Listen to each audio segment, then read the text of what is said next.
So we're in the middle of moving sheep, and I wanted to answer a question that we got.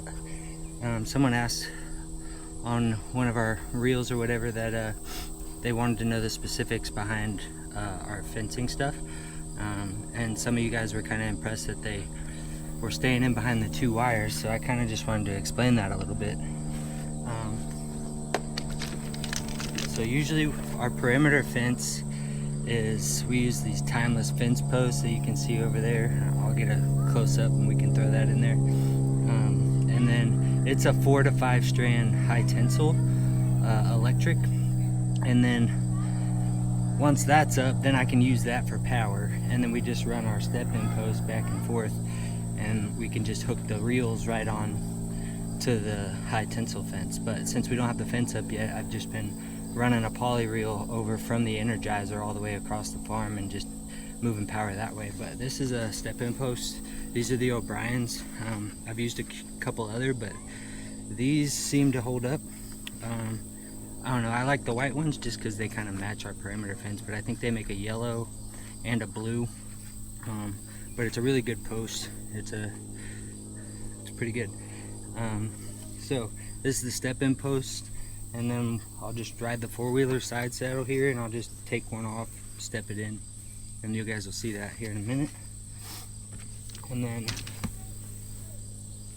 this right here is a Tarragate reel, and I have a couple. I've got an O'Brien, I've got a couple Tarragates, and then I've got a Gallagher. I don't know, the Tarragates, I like the locking mechanism seems to work pretty good. It's got a little what do you call it, it's just got a positive kind of, like, it stays up. A lot of the other ones, the Gallagher one comes up and it'll stay, but it's plastic, so it's easy to break. But this one's metal and it stays down. So on here is poly braided wire, and poly braided, this is the good stuff. So if you're gonna do this, it's still less than building a whole fence. It's not that expensive, but this is a 1/4 mile on one reel, and what it is, I think it's a polyethylene.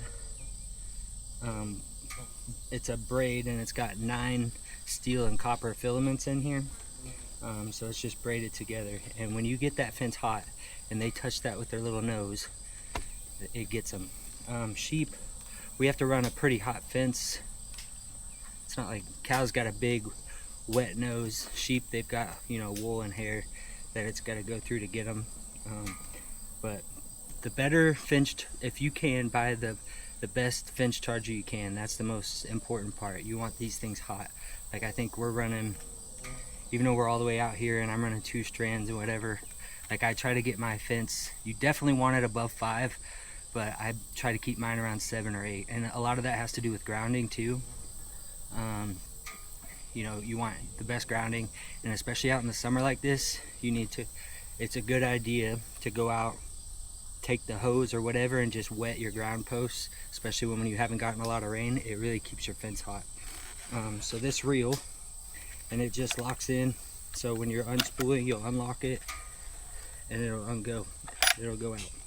So we built this little contraption here a couple weeks ago. We're gonna try out. I think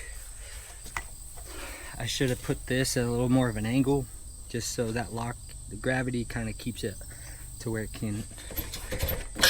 keeps it from locking. But for unspooling there, it'll work pretty good. So I cut this right at the right measurement that I need it, and we can lock that down.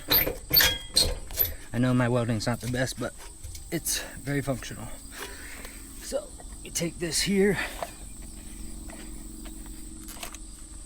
and we're trying this out for the first time here, so hopefully this works. So there's that. That'll clear that. Everything's good to go. Actually, I'm gonna use the other one. Let's do the bottom first. I was going through the woods up here, and I already kind of got it set up. But yeah, when you want to reel it in, it's a 3-to-1 gear ratio. So every time you twist this handle, it's actually spinning the reel 3 times.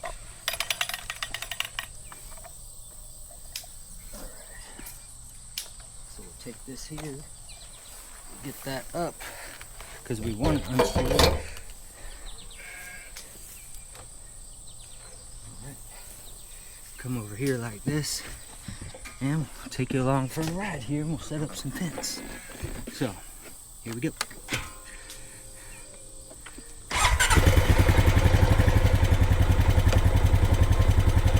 I'm gonna put that in low, and hopefully that won't pull this out too much. There we go. So,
So anyway, you get the idea. So that's how that works. Now the key to this, you want to make sure you have a tight fence. So like if you're going around a corner, pull all your slack out and whatever, use a good corner post.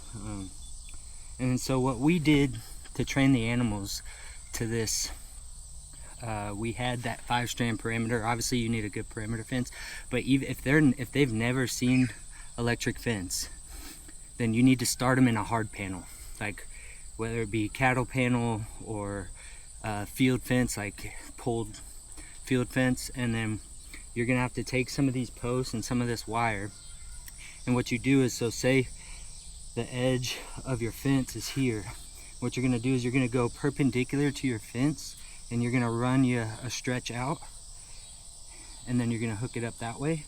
And so that way when they go up to it, they have to go around it to get back to the other side. Eventually they're going to come up to it when they're going down the fence line, and they're going to test it out. And when that sucker touches them, they're going to be like, nope, and then they're going to start going around. It only takes a few times. Sheep are a little, dumber than cattle sometimes, but cattle are pretty dumb too. But I think like training cattle too, it's a little easier. They'll only touch it 2 or 3 times, but sheep are just naturally pretty inquisitive. So once you get them trained to that, you leave them in there a couple weeks, whatnot.